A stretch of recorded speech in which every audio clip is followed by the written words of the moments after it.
Kikao chetu cha leo ni kikao cha Shura ya Maimamu Tanzania, na tumepanga kuongea na vyombo vya habari kwa lengo la kutoa taarifa ya uchaguzi mkuu uliofanyika Oktoba 2029. Shura ya Maimamu ni taasisi kongwe ya Kiislamu ambayo katika majukumu yake, moja ya majukumu yake ni kushughulika pia na masuala ya kisiasa hapa nchini, na imekuwa ikifanya au ikitekeleza majukumu hayo kwa muda mrefu. Katika uchaguzi huu wa mwaka huu 2025, Shura ya Maimamu Tanzania, kamati kuu ya siasa, iliweka waangalizi wa uchaguzi na wameshiriki katika maeneo kadhaa hapa nchini. Kwa hivyo leo wanatoa taarifa ya uangalizi ambayo inatokana na uchaguzi huu uliopita. Taarifa yetu itagusia maeneo mbalimbali yanayohusiana na masuala ya kisiasa, hasa katika uchaguzi huu, na tutaeleza yale ambayo yaliyojiri katika maeneo mbalimbali ya kisiasa katika uchaguzi huu.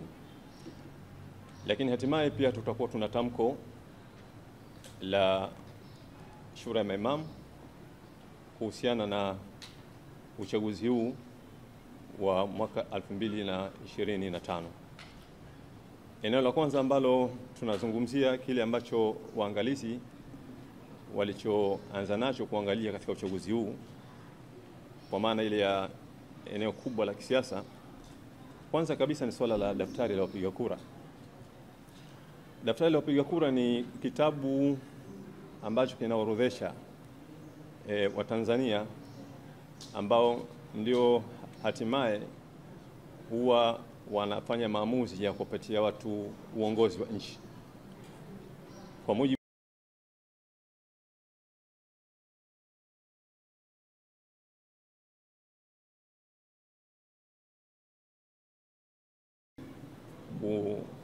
kuchukua nafasi za uongozi wa taifa.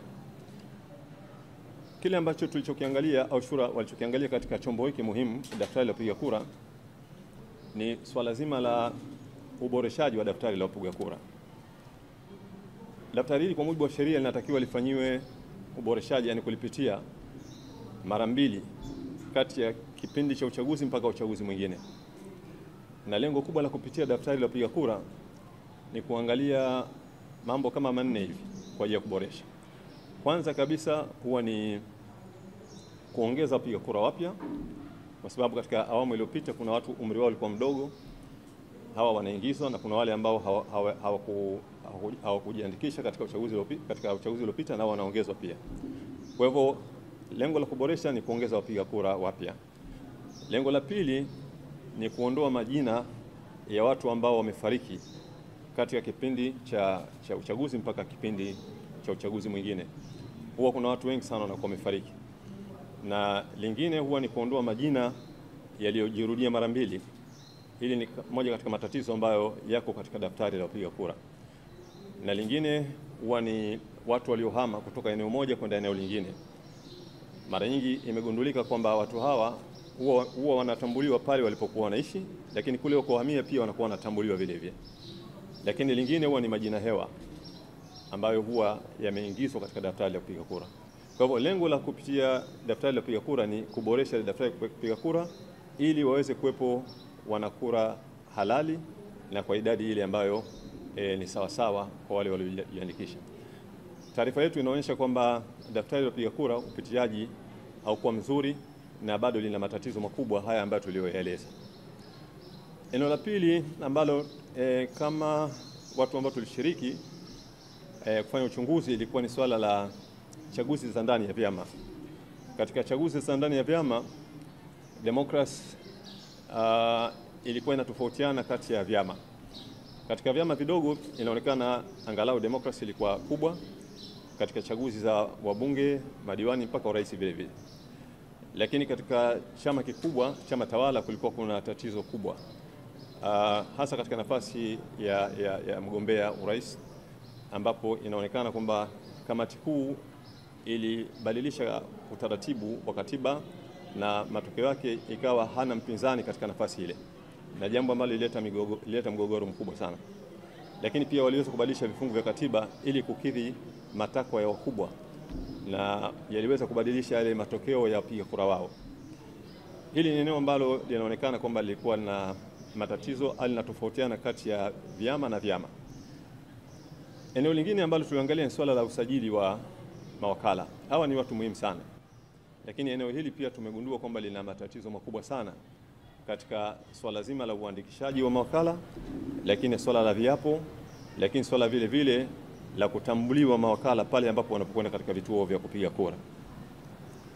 Lakini jambo lingine la msingi ambalo tulijaribu kuliangalia ni kampeni za uchaguzi. Kampeni za uchaguzi za mwaka huu zilikuwa sio bora sana, kwa sababu wananchi wengi inaonekana kwamba walikuwa morali wao wa kushiriki siasa ulikuwa umeshuka sana, kiasi kwamba ile mikutano ya